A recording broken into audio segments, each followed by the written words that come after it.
बिस्मिल्लाहिर्रहमानिर्रहीम। अस्सलाम वालेकुम व्यूअर्स, मैं अपने चैनल वॉइस ऑफ खिज़र में आपको खुशामदीद कहती हूँ। प्यारे व्यूअर्स, क्या आप जानते हैं कि ज़मीन पर सबसे पहले कुर्बानी किसने की थी? यकीनन आप सबका जहन हज़रत इब्राहीम और हज़रत इस्माईल अलैहिस्सलाम के वाक़े की तरफ ही जाएगा, लेकिन मैं यहाँ उस भेड़ की बात नहीं कर रही जो अल्लाह ताला ने हज़रत इब्राहीम अलैहिस्सलाम के बेटे हज़रत इस्माईल अलैहिस्सलाम के लिए आसमान से उतारी थी, बल्कि तकर्रुब की नीयत से ज़बह करने की इब्तिदा हज़रत आदम अलैहिस्सलाम के दो बेटों हाबील और काबील से शुरू हुई। इस वीडियो में आपको बहुत हैरानकुन मालूमात बताऊंगी कि इस कुर्बानी का आगाज़ कैसे हुआ। इसके बाद हज़रत इब्राहीम अलैहिस्सलाम ने अपने चहीते बेटे हज़रत इस्माईल अलैहिस्सलाम को कुर्बानी करने के लिए कैसे पेश किया और तब असल में हुआ क्या था। व्यूअर्स, वीडियो बहुत इंटरेस्टिंग होने वाली है, इसलिए वीडियो को शुरू से लेकर आखिर तक ज़रूर देखें और शेयर कीजिए, सब्सक्राइब कीजिए। इस सब का आगाज़ तब हुआ जब हज़रत आदम अलैहिस्सलाम और हज़रत हवा की 41वीं औलाद इस दुनिया में मौजूद थी, जिनमें भी जुआ एक अकेला लड़का था। जब हज़रत हवा जब उम्मीद से होती तो एक लड़का और एक लड़की पैदा होते, और फिर जब दोबारा उम्मीद से होती तो फिर एक लड़का और एक लड़की पैदा होते। पहले वाले लड़के की शादी दूसरी वाली लड़की से और दूसरे वाले लड़के की शादी पहले वाली लड़की से कर दी जाती।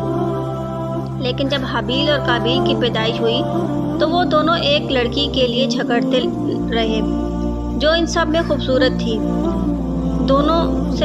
वो दोनों से शादी करना चाहती थी।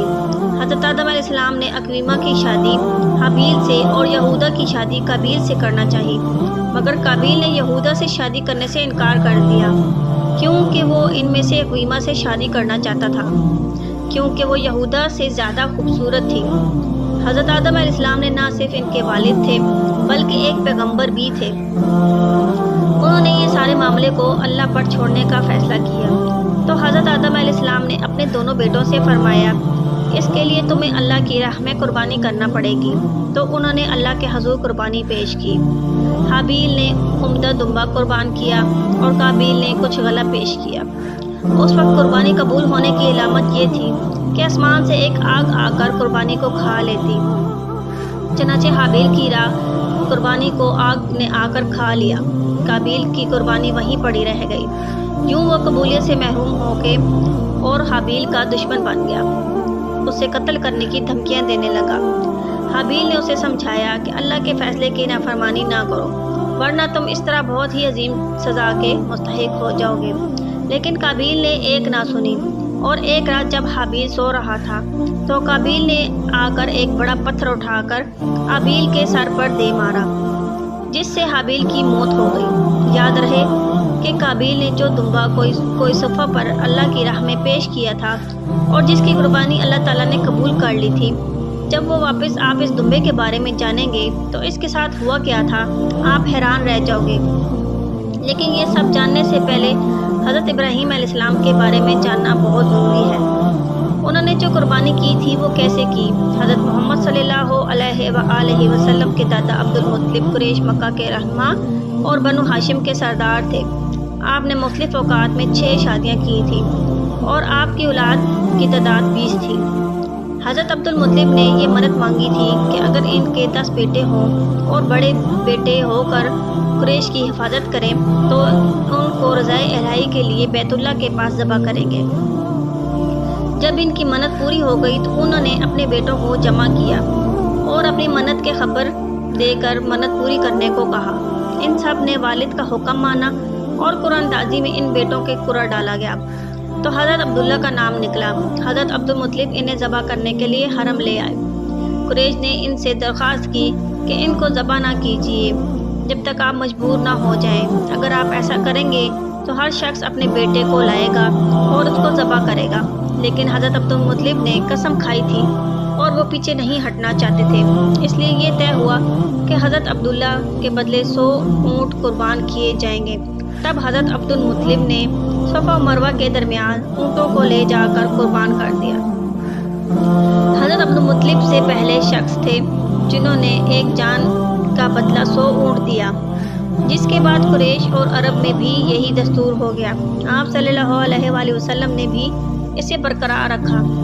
اب حضرت ابراہیم علیہ السلام کی اس قربانی کے بارے میں جانتے ہیں، جس کی بدولت آج ہر سال مسلمان پوری دنیا میں عید کے روز قربانی کرتے ہیں۔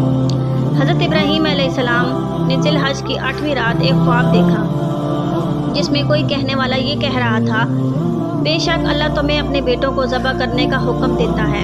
9ویں رات پھر وہی خواب دیکھا، 10ویں رات پھر وہی خواب دیکھا۔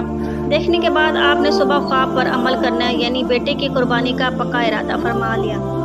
اللہ کے حکم پر عمل کرتے ہوئے بیٹے کی قربانی کے لیے حضرت ابراہیم علیہ السلام اپنے پیارے بیٹے حضرت اسماعیل علیہ السلام کو، جن کی عمر اس وقت 7 یا 13 سال یا اس سے تھوڑی زائد تھی، پھر جس طرح حضرت اسماعیل علیہ السلام نے کہا تھا ان کو اسی طرح باندھ کر اپنی چھری تیز کی، حضرت اسماعیل علیہ السلام کے پیشانی کے بل لٹا دیا، ان کے چہرے سے نظر ہٹانی اور ان کے گلے پر چھری چلا دی، لیکن چھری نے اپنا کام نہ کیا یعنی گلا نہ کاٹا۔ اس وقت حضرت ابراہیم علیہ السلام پر وحی نازل ہوئی، چنانچہ قرآن میں ارشاد ہوا، ابراہیم بے شک تو نے خواب سچ کر دکھایا، ہم ایسا ہی صلہ دیتے ہیں نیکو کو، بے شک یہ ایک روشن جان تھی اور ہم نے ایک بڑا دمبا اس کے صدقے میں دے کر بچا لیا۔ جس دمبے کو اللہ نے حضرت اسماعیل علیہ السلام کے لیے بدلے بھیجا وہی دمبا تھا جسے ہزاروں سال پہلے حابیل نے کوئی صفہ پر قربانی کے لیے پیش کیا تھا۔ یہ ہماری عید الاضحیٰ کی قربانی کی حقیقت ہے، جس کا آغاز دنیا کی 2 اہم شخصیات کی قربانی کے واقعے سے ہوا، ایک حضرت محمد مصطفیٰ صلی اللہ علیہ وآلہ وسلم کے والد اور ایک آپ صلی اللہ علیہ وآلہ وسلم کے خاندان کے بزرگ پیغمبر حضرت ابراہیم علیہ السلام کے بیٹے حضرت اسماعیل علیہ السلام۔ ویورز، آپ صلی اللہ علیہ وآلہ وسلم نے فرمایا، جب تم قربانی کرتے ہو تو جانور کا خون بعد میں زمین پر گرتا ہے اور رب کی بارگاہ میں پہلے قبول ہو جاتا ہے۔ فرمایا، قیامت کے دن قربانی کے جانور اور گوشت پوش یہاں تک کہ اس کا بولنا بھی نیکو کے پلڑے میں تولا جائے گا، یہاں تک کہ ایک مینگن کا وزن احد کی پہاڑ کے برابر بنا کر ڈالا جائے گا۔ حدیث میں آتا ہے کہ اس کے ہر بال کے بدلے نیکی ملتی ہے۔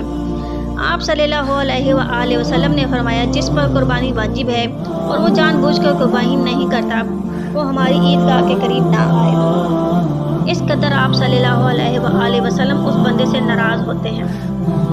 اگر کسی شخص کو پتہ چل جائے کہ صاحب نصاب ہونے کے باوجود اس نے قربانی نہیں کی، کہ مطلب پچھلے 10 سال سے اس پر قربانی فرض تھی اور اس نے نہیں کی، تو اب وہ کیا کرے؟ جو قربانی کا وقت آ گیا ہے وہ قربانی وہ کرے جو پچھلی قضا ہو گئی۔ ہر سال کے بنیادی اس درمیانے بکرے کی قیمت لگا کر قیمت کو صدقہ کرے۔ قربانی کے دن گزر جانے کے بعد قربانی نہیں ہو سکتی، اس کی قیمت اللہ کے راستے میں صدقہ ہو سکتی ہے۔ ویورز، اگر قربانی کرنے والا شخص تنگ دست ہے، مطلب عام دنوں میں گوشت نہیں خرید سکتا، تو وہ اگر گوشت کے بالکل بھی نہ تقسیم کرے تو سارے کا سارا گوشت گھر میں رکھ لے تو اس کے لیے بہتر ہے، تاکہ اس کے گھر والے کچھ ٹائم تک اس گوشت کو کھاتے رہیں۔ شریعت نے آپ کو مجبور نہیں کیا کہ آپ گوشت بانٹے ہی بانٹیں، یہ فرض یا واجب نہیں ہے۔ حکم شرع کے حساب سے وہ سارا گوشت رکھ لیتا ہے تو وہ گناہ گار نہیں ہوگا، لیکن افضل طریقہ یہ ہے کہ گوشت کے دن اس سے کریں، ایک اپنے پاس رکھیں، ایک دوست احباب کو دیں اور ایک غربا کے اندر تقسیم کر دیں۔ افضل طریقہ کار تاکہ دوسروں تک بھی گوشت پہنچ جائے۔ اسلام کے شروع میں جب قربانی ہوتی تھی تو آپ صلی اللہ علیہ وآلہ وسلم نے فرمایا کہ کوئی بھی قربانی کے گوشت کو اپنے گھر میں نہ رکھے، سب تقسیم کرے، کیونکہ اس وقت گوشت نہیں تھا۔ پھر بعد میں آپ صلی اللہ علیہ وآلہ وسلم نے اس حکم کو واپس لے لیا۔ ویورز، ویڈیو اچھا لگنے کی صورت میں اس کو لائک کریں، کمنٹ کریں اور اپنے دوستوں سے شیئر کریں، اور جنہوں نے اب تک میرے چینل کو سبسکرائب نہیں کیا پلیز اس کو سبسکرائب کریں۔ شکریہ۔